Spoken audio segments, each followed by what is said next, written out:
cheerful boy named Rayan. Rayan loved flying kites. His room was full of colorful kites, some shaped like birds, some like dragons, and one shaped like a star. But his favorite kite was a bright blue one with silver stripes, which he had named Chandni.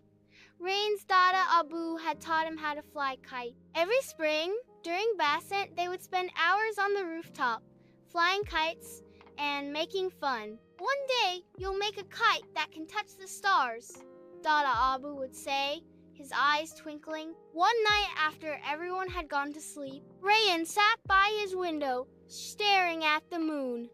"Chandni," he whispered to his kite, "I wish you could fly all the way to the moon." Suddenly, a soft silver glow filled his room. Rayan blinked. Chandni the kite shimmered and gently rose into the air. "Rayan," a tiny voice said, "I can take you to the moon if you truly believe." Rayan's eyes widened. Was he dreaming? Chandni floated over to him and wrapped her string gently around his hand. "Hold on tight," she giggled. Before Rayan could shout for Ami, he was whooshed out the window, soaring above the rooftops of Multan. The minarets of the mosque below looked like little toys, and the mango orchards passed beneath them like a green sea. They flew higher and higher, past clouds shaped like elephants and cotton candy. Rayan laughed with joy. Suddenly, they were above the clouds, and there it was the moon, glowing softly like a lantern in the night.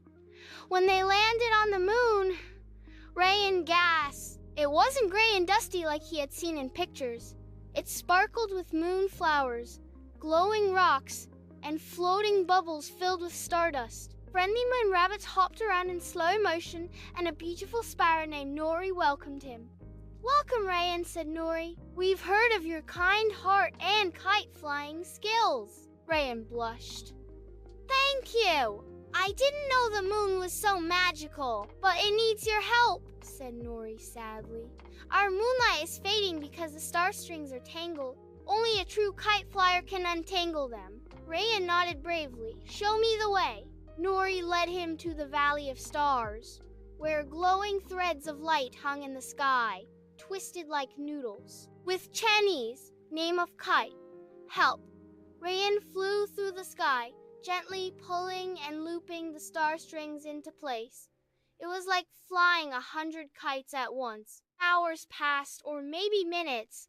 Time on the moon was strange.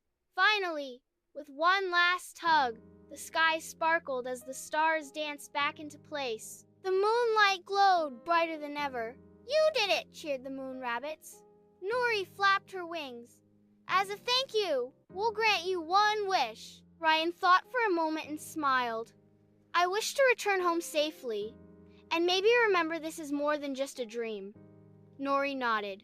"Done." Chandni wrapped her string around his wrist again. "Ready to go home, Captain?" Rayan laughed.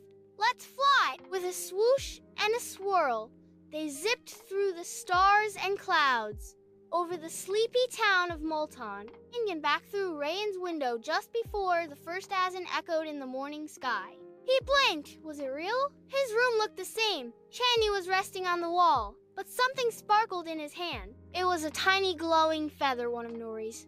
He smiled. At breakfast, he told Ami and Dada Abu about his adventure. They laughed and said he had a wonderful imagination. But when he showed Dada Abu the glowing feather, his grandfather just smiled and winked. "Sometimes," Dada Abu said, "the best dreams are the ones that leave behind a little magic."